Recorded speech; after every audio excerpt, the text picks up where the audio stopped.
Мицкоски информираше дека темата за ЕУ интеграциите доминирала на средбите.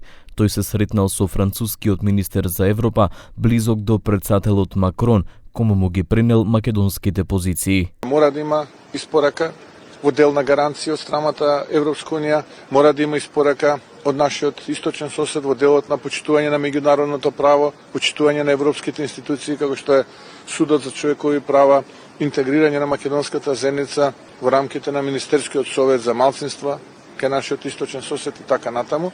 Тоа не се дополнителни услови, туку тоа значи партнерство, тоа значи добрососедски односи.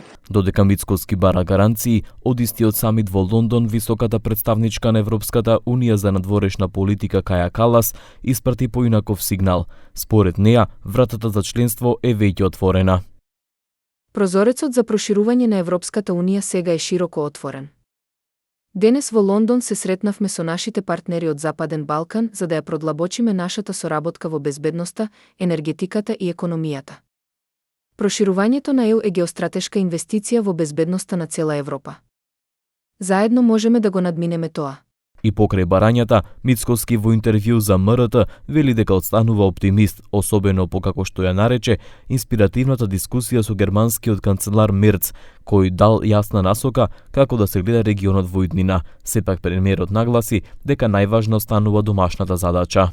Јас останувам оптимист, но важно е да ја испорачаме домашната задача. Тоа е најважното, тоа е реформите и тоа ќе го правиме во периодот кој што следува. Еднината на државата во рамките на Европската унија, тоа е една од нашите поставени стратешки цели. Ние ќе сториме се што е во наша моќ да го исполниме, да исполниме оваа стратешка цел, но истовремено да ги заштитиме македонските интереси. Покрај евроинтеграциите на самитот се разговарало и за безбедноста, при што Мицкоски ги потенцирал енергетските проекти, како гасните интерконектори со Грција и Србија и важноста на коридорите 8 и 10. Британскиот премиер Стармер пак му понудил помош од британски експерти и полицајци за заштита на југоисточната граница од нелегална миграција.